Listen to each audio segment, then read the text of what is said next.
Hello and welcome to There's No Business Like, a podcast where friends and industry colleagues explore topics and interview leaders in our industry of professional theatrical touring.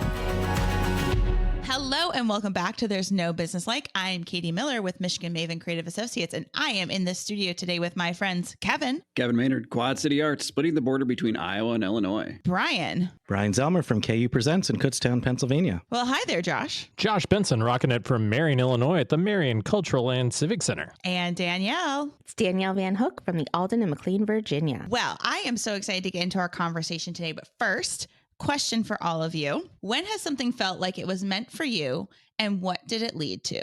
You know, Katie, this is sort of an interesting question for me because I can tell you that the times that I've gone on an interview and had an in-person interview and learned more about a job, that I have been convinced that I would be great at that job, that I think that it was meant for me. And then simultaneously, also, I would step out of that interview and be like, there is no way they'll ever hire me. And that has happened with the Orpheum Theater. That's happened with Quad City Arts. It's been a consistent thing in my life. So eventually, I think maybe it'll lead to some more confidence in the future. But mostly, I think it just, it leads to being in a career that I love and that I enjoy. For me, the transition between high school and college was like one that, like, for a lot of students is like an enormous leap, or like a point where just like you're about to emerge into like another part of your life. And that was definitely something that I was like looking for in college. And I just knew that was going to be like a very changing type of experience. And like from the second I drove on to the campus at Juniata College, I was like, oh, well, this is it. Like, I'm meant to be here. Surely they're going to accept me, and hopefully this works out. But I knew that was a place where I was going to be very happy and succeed, and get the kind of education that my little brain needed. And yeah, it's led to a lot of really awesome jobs and knowing you find people. And, I'm honestly like a lot of the great things that I have in my life. That's awesome, Danielle. Whenever I was interviewing for my position here at the Marion Cultural and Civic Center, it was originally the tech director position. And while we were doing it, they started asking questions about film projectors, 35 millimeter film projectors. And as a part-time job prior to coming to the Marion Cultural and Civic Center, I managed an old movie theater where we ran 35 millimeter projectors. And it just happened to be the exact same projection heads that they had here at the Civic Center.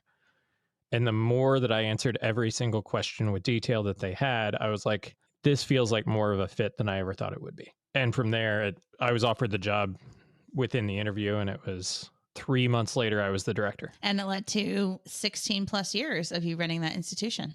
17 and a half now. Yeah. I'm going to be self-indulgent and drop a second one in here. Seems rude, but sure. Yeah. Whenever the mural projects all started, whenever the very first mural was up and I was asked to assist with the mural with the artist, I was completely overwhelmed by the idea of being out there creating physical art that's going to be lasting on a wall. Literally within 30 minutes to an hour of having that brush in my hand, I just felt at home and knew that that's exactly what I should be doing at that time and on and off for the rest of my life. I love that, Josh. I love that. Yeah, very cool. I would say my moment is being elected the president of Michigan Presenters Network. I had been to literally one meeting of the network before being elected president. And it was, I think, literally because I was the youngest person by at least 15 years on that phone call. And it was not a Zoom. It was not an in-person meeting. It was literally a conference call. I think they just were all like, oh my gosh, some new blood, right? Somebody young that has energy. But like, I think they were just like, here, you want a nonprofit? And I was like, yeah, sure. I have no idea what I'm doing. But as I look back, it was the opportunity that has really set up every single other opportunity that has led to this moment. I was able to hone leadership skills, learn communication skills that I hadn't really needed before that, figure out different engagement tactics to bring together a network of people from across a whole state, right? Which then I've been able to apply in other areas of my work. And it opened up opportunities to serve in other committees and get to know people across the country, which I think have led me to this moment right here with all of you and all of our listeners. So while it was like very, very stressful at times and felt like I was very alone at some points in leading that organization, it has been also a complete joy. And as I like step off the board here at the end of the calendar year, I am so incredibly grateful and feel like it was indeed a moment that was meant for me. Katie, my story involves my state consortium too, because Pennsylvania presenters reached out to me to help facilitate or moderate a session online at the beginning of the pandemic. And actually, Josh was on the panel for that because it was all about people that were in the industry doing things during the pandemic, presenting virtual programming and things. And it was the first time that I did any kind of moderation or any kind of interviewing. And that experience led to me doing a series through my program here at KU Presents from the Green Room. And then that ultimately is what kind of led us to doing this podcast. So it was like it was meant to be that we're all brought together and doing this now. So, well, thank you all for sharing. I think as you listen to our interview today, you'll see how that ties in. Today, we're going to hear a conversation I had with Taína Lyons. She is a young professional dancer in New York City and is part of the Mark Morris Dance Group. We met back in January of 2024, and I immediately thought, this is someone, a young person in the industry we need to have a conversation with. So I hope you enjoy my conversation with Taína Lyons.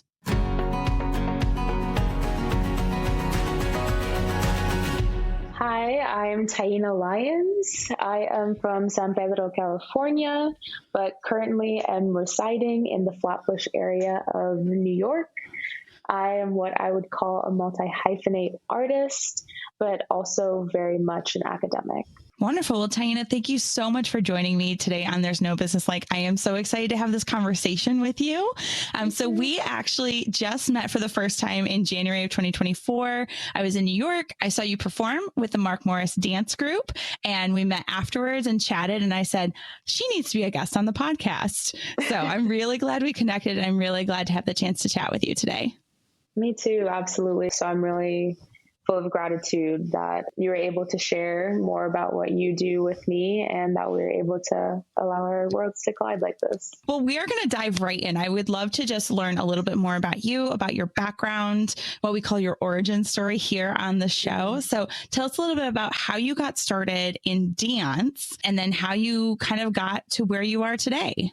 Growing up, academics were honestly always priority, and in a lot of conversations, it was always detailed as coming first, though dance has always been a passion of mine. In my household, I feel like is very much where everything began with me for dance. I'm the only truly artsy person in my family as an extension of the academia I grew up in. Through my mom, I'm Dominican and Puerto Rican, and so like in our household, when we had a lot of music playing, we definitely had a stereo and a radio that would be playing every morning. She just would kind of have that movement going. And so I feel like it just adapted from there. It was always a saying that I could apparently run before I could walk. So then it became a thing of like, okay, this girl is very active. How can we use this? And especially in a time where I understand parents are looking at long term, like 18 years out, even when their kid is a baby.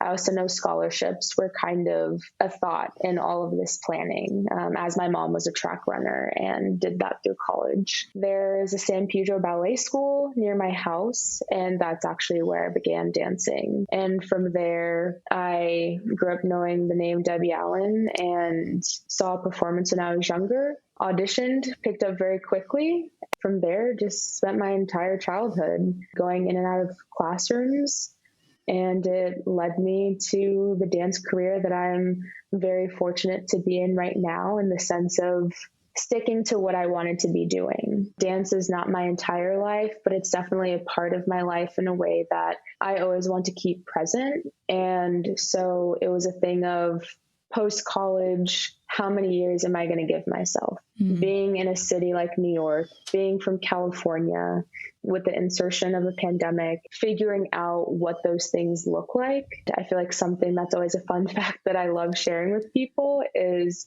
I only applied to 2 schools for dance. It was NYU and USC, and my other acceptances for college were as a biology major. Oh, wow. Yes, very different pathways. which is also why I'm really glad that I continued taking the chances on myself, because when the lockdowns were happening in 2020, it was a thing of, do I start a post-baccalaureate when there's so much unknown, but online resources are very prominent?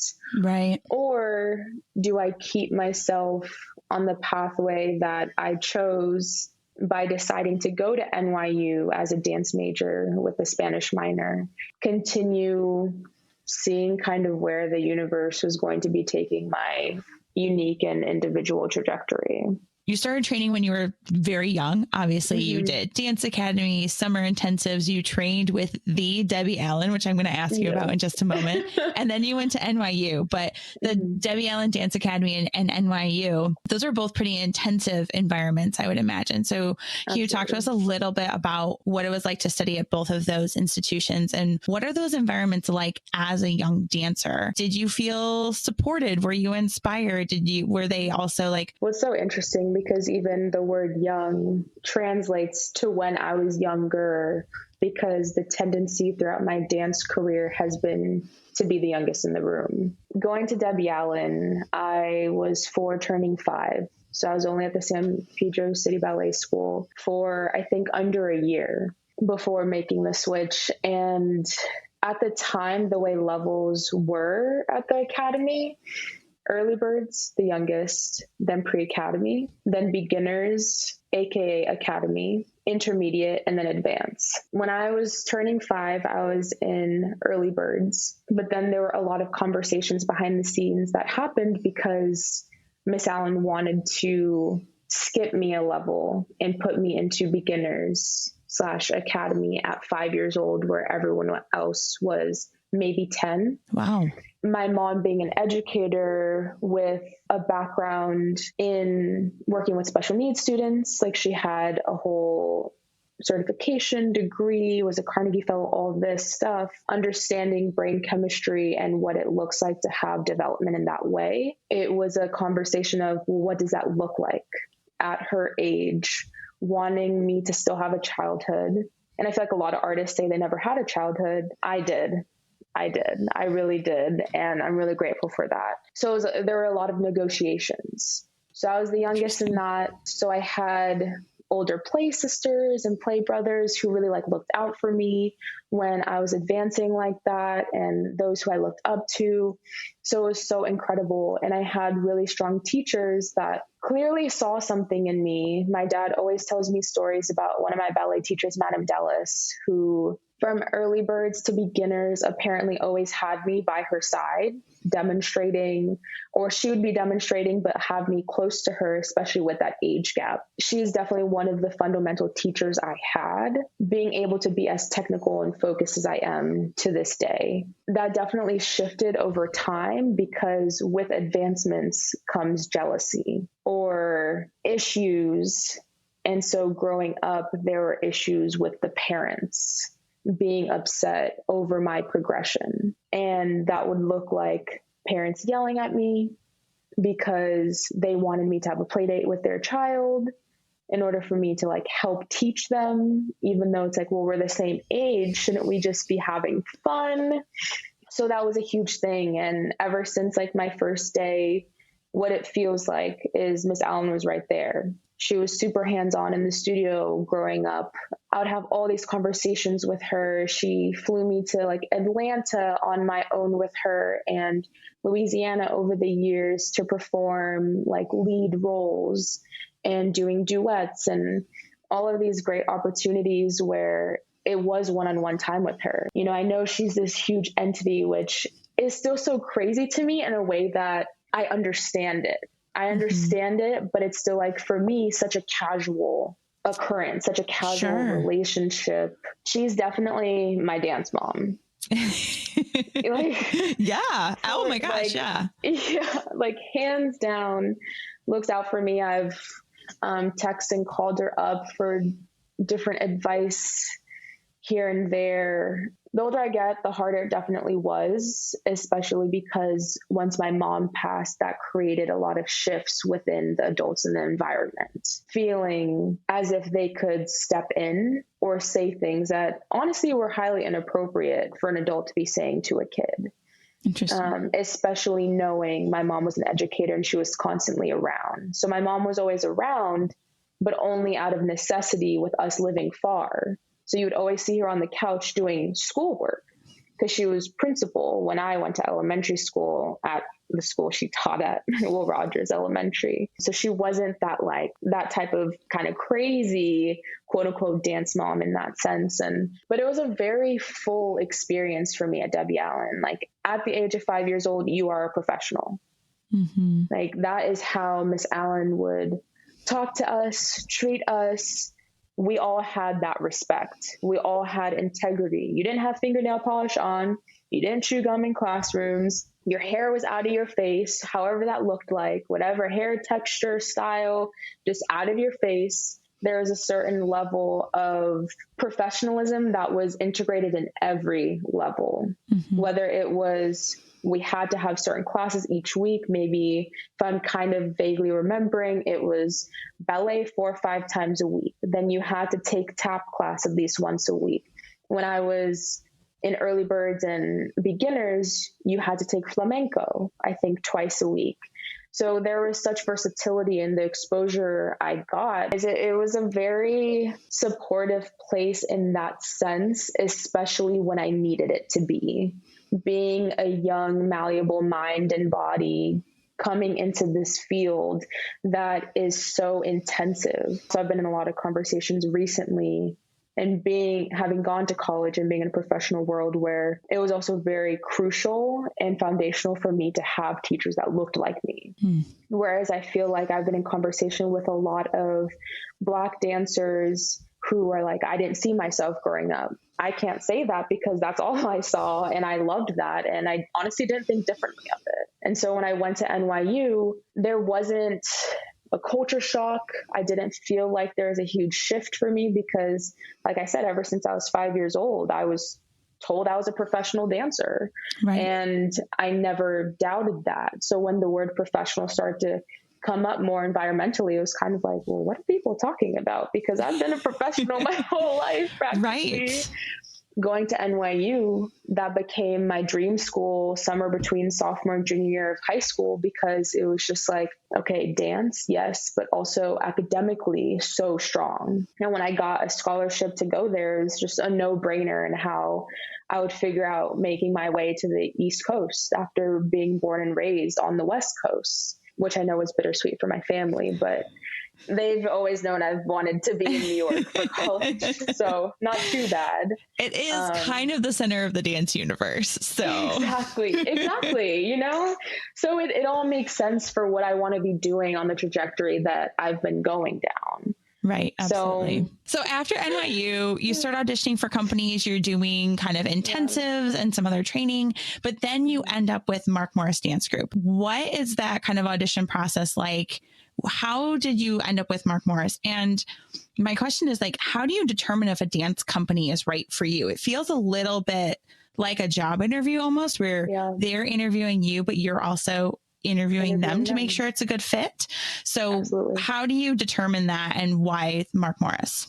My audition was super straightforward. I actually had the only different audition that the company has really ever experienced, given that it was their first pandemic time audition. So I didn't experience my first full real Mark Morris Dance Group audition until this last year when they held an audition, because my audition was one time slot. You learn different phrases from the same dance l'allegro versus apparently typically what I witnessed is they'll give excerpts from at least 4 different dances to understand diversity of movement from an individual. Sure. So I feel like they really just took a chance, and I think it was a Hail Mary on their end versus based on what I've been told. Like, I'm not just saying that. I went through all the cuts. I think there are almost 400 people that auditioned. it was in over the course of 2 different days and they had an overflow. Then I made it to the end of all the callback, narrowed it down and got the job, like got offered the only apprenticeship, which is how every person for the most part leads into getting a job there. And honestly, it felt like it kind of chose me. Growing up, having done over 3 years on full scholarship, going to Ailey summer intensives, Ailey was the company that I wanted to be in. I love techniques, having grown up with so many diversified dance styles in my back pocket and in my background. It was just like yes, Horton, Graham, Dunham, like all those things that I love. But as I got older, it was a thing of, well, I am so well versed in all of these things very strongly. I can use the aesthetic and the sensations and incorporate it in whatever I want to do. It doesn't have to be specific to those styles. And so I was just open to anything. And in my final year at NYU, one of my ballet teachers, Sherilyn, had asked all of the seniors that year to please give her a list of companies that they're interested in, because she has so many connections. She knows so many people. If she hears something about auditions coming up, if there's a connection of taking a class that she could tell us about, she would try her best. But on the reversal, I went to her. I remember we had this kind of like outside date near Astor Place in that huge cube, and we were sitting outside, and I asked her, what are companies you think would be good for me, that I would work well in, or would have some type of necessity of what I can offer and what I can be offered. And Mark Morris was one of the company names I remember very vividly. I almost didn't go to the audition, was on the train, almost got off like 3 different times because of some things that were happening back home that I felt kind of like push and pull from.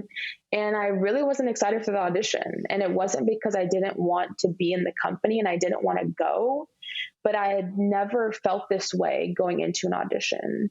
I think with that, it might have been like the perfect calm to allow me to show who I really was and how I was in my movement. Because even the dancers and Nancy, the executive director, and Sam, who's the company director, and I was his first hire after his appointment, they were saying that they saw me, which was so interesting to hear. And so anyways, from Sherilyn telling me that this was one of the companies to auditioning and then getting it, it was just a thing of, this is what I'm meant to be doing right now. This is where I'm meant to be. And I still feel that way. That the only real way I can describe why Mark Morris, how I found that, it wasn't this lifelong desire. I always knew I wanted to be in a modern dance company. I knew I wanted to be in concert dance, especially having experienced the opportunities of commercial work and even an off-Broadway opportunity, even though I never wanted to be on Broadway. But when it offered itself in college, I was like, sure, let me just experience this, even though I know I don't want to, but don't take the opportunity away from yourself, Taína, which is also something I very much. Yes. Yes. I've told actually other artists about that when people have come to me about different doubts or worries, or how do you get into the world of professionalism and that other career. I just say, don't tell yourself the no before someone else does. I feel like, honestly, I started doing that ever since I was in like middle school, because so many conversations make me nervous and are scary because I tend to be an introverted or a shyer personality a lot of the times, but that has never stopped me from asking the harder questions or having the conversations that I wouldn't have otherwise known would end in the ways that they have over the years. It was really hard transitioning from college to company life because, as you said, it's this very well-established company. It's this very intensive entity, but I don't really think anything prepares you for company life. The way I grew up with dance at Devion Studio propelled me into everything in life in terms of the preparation. At the same time, there really is no transition period. You either put yourself in it and try and figure it out, or you kind of take yourself out of the opportunity itself.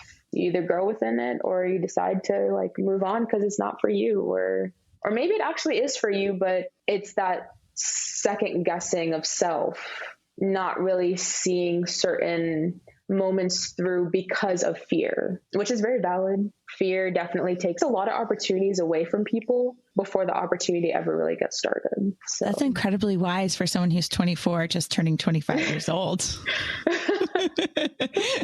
You are actually 24, just turning 25 at the time that we're recording this conversation. You've only been a professional now for a few years. So what is that experience like? So you mentioned company life being so different, and you can't really be prepared for what that's like. So what does your daily schedule look like? What is that company life like? Like, what is that routine? What does that feel like? Daily is a 7-hour day. Start in the morning, go until mid-evening. That, of course, shifts if we're on tour, and we do work at least 42 weeks out of the year. So that's, a sizable sum. I was always that kid who ate their fruits and vegetables and enjoyed them. I think that's also very specific to California because, there's that label of farm to table you see in a lot of places, but that was basically every day growing up where I did. And so I feel like that has supported me nutritionally with the type of schedules we have. Like, I love to snack, but they're also very nourishing snacks that can support the muscles that need to keep activating, and also, like brain food, stuff like that. We do get breaks during the day, and we always get an hour lunch break. I'm pretty sure that's a rule or a mandate of some sort within New York that someone had told me about, but we do tend to get an hour break with maybe a 10-minute break in between company class, which is an hour and a half to 2 hours prior to the rest of the rehearsal day. I really came into the company and shook a lot of things up. Tell me more. I came into the company at 22 years old. I believe I auditioned at 21, but something around there. I was the youngest by at least a couple of years.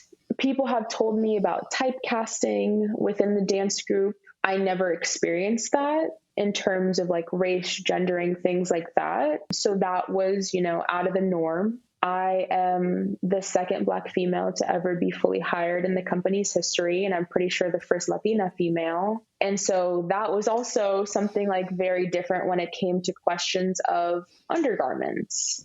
Are any had? Because, Michelle Yard, who was the first Black female, she's darker than I am, and we have different body types. Okay.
supporting an injury that one of the female dancers was having, but it was my second month. Wow. And I pick up really quickly. So in my first year, I think I learned and performed at least 11 different dances. Wow. And that's impressive.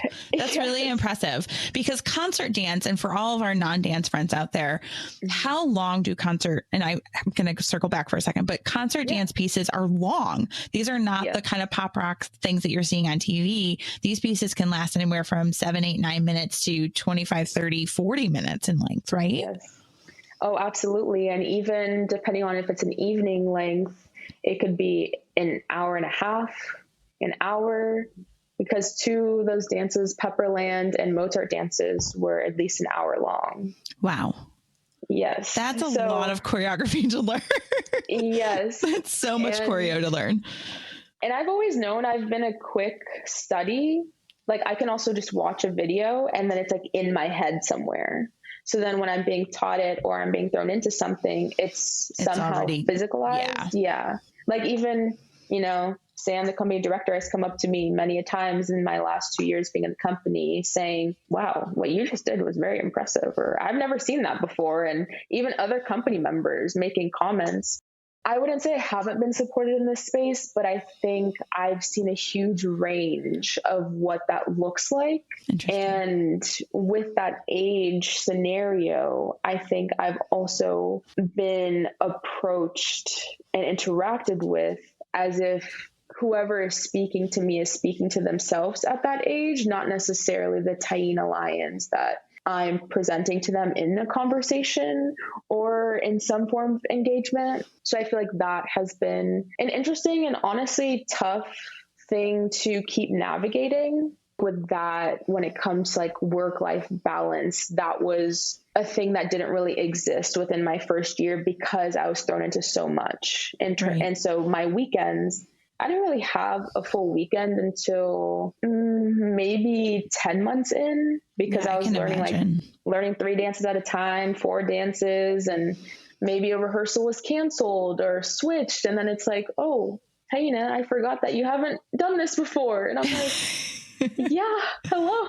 Wow. So let me go back to your comment about hair and about undergarments. Who within the company structure do you have those conversations with? We have a wardrobe person. There's one woman who when I started, was consistently around, but then it transitioned back to someone who used to work with the company a couple of years ago. So it would be the wardrobe individual in regards to costuming, but also for me, because there are so many specifics when it comes to something like a bra that has to be specific to a costume, that has kind of been put on me. And would you say that you have other friends in the industry, right? And dancers in other spaces. Do you, just from personal experience, is that similar or different from maybe experiences of your peers? Different. Something consistent that has been coming up when I've shared experiences with some of my friends or individuals I see as mentors who may have actually been past Mark Morris dancers or outside of the company, have constantly told me, yeah,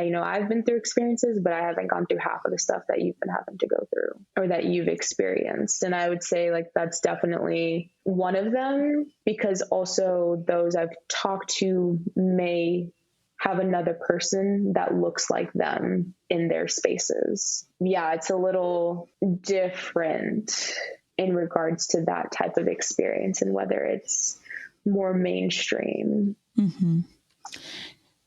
Then having those conversations within the company, do you feel like there have been moments of growth then in understanding coming out of those difficult conversations? Because I imagine that's pretty personal to you. Yes. I would say there has been a greater understanding within that and growth. I think also with that, growth can only really happen if the desire to make space for it is there. And that can fluctuate within moments of growth that could be actively happening. Even with that, from situations that I may bring to attention, or situations that I've gone through. And I feel like you can even hear it with how I'm talking now. I can articulate myself and I know where my thoughts and my mind lie within different moments. Telling someone your truth can somehow turn into something personal for them that shifts a moment away from what it's actually about. While I've witnessed growth, it's not always necessarily in connection with me. I think there are moments that I've brought up that I've seen people take from that and allow growth within other spaces or conversations and interactions with other people, which I think is positive. Every form of progression has a place, especially if it has good intention, even if there isn't good intention, but just something changing and having that awareness and acknowledgement is still something, whether it makes someone uncomfortable or happy. And I'm not saying that every situation is either one of those. I've definitely seen a lot of change coming out of things that I've pointed out with something like hair, and that needing to be something that is important within a conversation because it's something that I have to think about, just because the general group may not have to think about it. Even with some of the men who have textured hair, but it could be in one style that is very specific. But if that doesn't really impact every single person, the care and attention and time is not always going to be remembered. Mm-hmm. We've heard stories from other parts of the entertainment industry that are very similar to what you're talking about in TV and in film. And so it's not isolated to any one part of the field that we're in. Right. So we've talked about a variety of things, kind of in the ins and outs of career. So auditioning and the nutritional side of things, the scheduling side of things, experiences with wardrobe and hair, those sorts of things as a dancer. But what is your favorite thing about dance? Like, why is that the direction you chose to go in? And what does it mean to you when you hit the floor every day or you hit a stage in front of an audience? Well, it's about those who showed up. I feel like for me, dance is within me and it's in my blood and it's for me, but I feel like it's really about those who show up with that. Dance is me. And I know earlier I said, dance is for the right now, and it's a choice for me. It's a choice for me, and not in any type of selfish way of how that can be interpreted, but just more so, I know this is only one of the things I can continue offering other people as well as myself. So that's what the stage is for me now. And that's how I feel about audiences. It's really about them and not me. I just hope that I can keep coming away from performances. Of course, maybe there are moments of, I didn't do that so well, or wish that could have happened, but like really keying into the moments of, wow, I feel so exhilarated. That went so great. And then making sure that maybe I'm connecting with an audience member afterwards, whether I find them or they find me, and what those dialogues look like, because probably 8 times out of 10, an audience member is not going to be a past dancer. They're going to be someone who's interested, or maybe their friend told them and they happen to come to that performance and see what it's all about. I love that. All right. So I know you've listened to a few episodes of the show, so you won't be surprised that we have a time machine, and I'm going to have you get in the time machine with me. We're going to buckle up, and I want to take you to actually your first day at NYU. And I would like you to think back to first day, first class. What do you know now that you wish you had known then? Honestly, nothing. I feel like the moments that may have been hard after that first day and recognizing that have somehow allowed me to keep going to this day, and not necessarily as fuel, but I know that each day brings up its own thing. It's like up to me to release it or keep it in. Part of me is thinking, like, is that kind of a cop-out answer to say nothing? But I did write a letter to my freshman self, or my younger self, one of the two, when I was in college. I believe it's in Dance Magazine. And that was a moment in time where, I really did think back to what is something like I would have said or done. And so I feel like I've already had all of that processing. And that's why right now in this interview, I would say nothing, because I grew up like a very religious person, and I believe in God and I have deep faith. And so my thing is, though it may suck at times, like I'm not being given anything more than I can handle by God, though I don't want to have to do everything all the time. But I know what's meant to be for me will occur. And that has shown up for me time and time again, even when I may be down, but especially when I'm in moments of joy. I think that's a perfect moment to end on, Taína. Thank you so much for taking time out of your busy schedule to join me. I have had such a wonderful time getting to know you more and hearing about your background. And I am so inspired by the fact that you are willing to ask hard questions and have hard conversations. And I honestly cannot wait to see what you do next and how you change the industry for the better moving forward. So thank you so much again for all of your time. Thank you. All right, guys. So the thing that I need you to remind me whenever I forget, because Taína said something in this interview that I have to remember forever. And it was, don't tell yourself no before someone else does. Yes. And like, Loved that.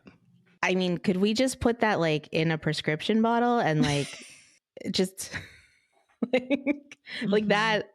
It's going to be hard for that to like fully compensate for all the anxiety, but like, damn. That was great. I love that too. That and her comment about not letting fear stop you, right? Or cutting opportunities short because you're fearful before they even get started. Like, I just thought that she had so much wisdom to offer. I think we sometimes like sell young people short in terms of their life experience and things that they've learned. But I think Taína is a perfect example of someone that has experienced a lot of things and can bring a lot of that experience and wisdom and smarts to the table. I also think that Taína is a really great example of, it takes a village, because she talks about all the incredible mentors and sponsors that she had along the way. And honestly, the key one being her mother. I mean, talking about, advocating for her to have a childhood and to be able to grow up that way. Obviously, it's her career and being a professional since the age of 5 has paid dividends just by the way that she talks and she views the world. And, like both of you said, I mean, she's got some sayings in there that are just, really profound, especially given, somebody at that age. And when she referred to the dance mom as her dance teacher being like a mom, I've seen that for over 20 years now. My wife teaches dance, and there is a special relationship that's built by those students that are there, the company kids in particular, that basically live at the studio. And some of them actually don't have a relationship with their mother or may not even have a mother. And just incredible to see how important that bond is. It's not just the teaching of technique, but it's so much more beyond that. And it's great to hear that Taína had that kind of relationship too. And with Debbie Allen, no, like. Yeah, just putting that aside, that it was Debbie Allen too. I mean, that just makes it, bonus. But like she said, to her, that was something that she heard all around her that's special, but she grew up so closely with her that it was just her dance mom, essentially. And following up, I think you can really see in the confidence that Taína has and the strength that she had many very strong women that she looked up to and was around and mentored her, because she had those examples to build herself from and to become herself by having that around her. And people that looked like her. The representational factor, right, did not escape me during the conversation. She noted that when she went to NYU, there wasn't really culture shock, right? Because she had been taught and raised in spaces with people that looked like her that were successful and were great educators and things like that. So going to a different environment wasn't hard for her because she had examples of that already, which for a lot of students is probably not the case. And so I just loved that she had that experience at such a young age and was able to translate that forward. And I'm sure too that helps with the confidence to have the conversations that she was talking about, like with the wardrobe department on, everybody's hair for this piece always looks the same. And, we're going to have to figure out what are the changes that are made so that we can keep that consistency, but like to also recognize the fact that like she is very much a part of that company. Absolutely. I mean, it gave her an opportunity to obviously to advocate for herself, but also give the company an opportunity to grow as well and be able to, make those changes for dancers in the future. Again, at such a young age, I don't mean to keep pointing at her youth, but like to do that at such a young age is a pretty big deal, because there's a lot of weight that comes along with that and uncertainty in terms of like, how is this going to affect my place here in the company now? How is this going to affect future opportunities for me? And particularly, I think being a young woman, there's a lot of stereotypes that come along with a particular attitude or advocating for oneself when you have a particular identity. And so I can see that weighing, and I'm really quite proud of her for having proactive conversations and thinking about that and bringing it to attention and not shying away from it. I think that's such a good point, is the proactive conversations. If you anticipate something coming up, rather than waiting for it to be a problem, addressing it before it ever becomes a problem. She shouldn't have to, but she does. She shouldn't have to, but it puts her in control of it rather than reacting to it. And that is such a powerful position to be in controlling the issue rather than an issue coming to you and being placed upon you. On a different note, I resonated with when she was talking about how she applied for 2 colleges for dance. I mean, she applied for others for science, but going through that process right now, the college application process with my son, he's a senior now in high school, and he's looking at going to get his BFA in theater, musical theater. And it was recommended to him to apply for at least 30 different colleges because of the competitive nature. And the fact that she only did 2, got into one, which was NYU, one of the most competitive programs out there, is just a testament to how amazing her skills and her abilities and her talent and all of that are. So kudos to her. And I just hope my son is half as lucky as she was in getting in a great program. And I think, too, we have so many conversations with other leaders in the field on this podcast about what kind of future are we building and what kind of decisions are we making now and what is that going to lead to in the future. And I think she's a great example of somebody to like think of like, what kind of industry do we want to be like laying the groundwork for when she opens her dance company or whenever she wants to walk with a creative spark, right? And be a leader in a different way, and maybe in a way that's not a conventional dance company. Is there enough of a foundation that we're building now to be able to support more truly gifted people that have, been poured into, but have also risen to the occasion in their lives, that like the field's going to be ready for that spark of creativity? And involving younger professionals like Taína in those conversations, calling back to Colleen Jennings-Rogensack, like that's an imperative part of building that foundation and building that future, is including artists and including 3 generations at the table for those conversations. Well, thank you everyone for joining us this week. Thank you to Taína for taking time out of her busy schedule to sit down with me. It was such a joy to talk with her, and it's such a joy to join you every week for more conversations with industry leaders. We hope you'll join us next time on There's No Business Like. All right, everyone. Thanks for listening to There's No Business Like. Our producers and hosts are Brian Zelmer, Josh Benson, Kevin Maynard, Katie Miller, and me, Danielle Van Hook. Views expressed in this podcast are ours alone and are not reflective of the organizations we are a part of. Keep up with us at nobusinesslike.com. There you'll find links to all of our episodes and socials. If you like this podcast, give us a like, a follow, a review, or our favorite, a 5-star rating. Oh, wait, what was that site? I got it, don't worry. It is nobusinesslike.com. Do I sound out bus-I-ness every time I type it? Yep, sure do. Stay in touch, my friends. I can't believe you were president of that since 1994. And then Katie came in the room and was like, have you guys heard of video? I've been president since 2017. Let's not push it. Sorry, I got really distracted. I just realized that like the top of my shaker bottle is really dirty, and I'm like, I am drinking out of this. Like the little the lid part here, where it closes. I'm like, You're saying that what we were saying was really engaging since you were inspecting the underside of a lid of your drink. Yeah, I'm gonna let you know that if you were looking at this and happened to look down and be like, I don't know that should be going in your mouth. I'm going to send you a article I just read about how dirty your water bottles are and how frequently you need to clean them. Is it monthly? They're dirtier than a toilet seat. So. Well, I mean, what is it nowadays? That's true. Okay, let's. And it's such a joy to join you every week from. Yes, Gus, it is. Uh-huh. She was on a roll. Come on, Gus. I was. Perfect. That's perfect. Yeah, it is. Perfect. Okay.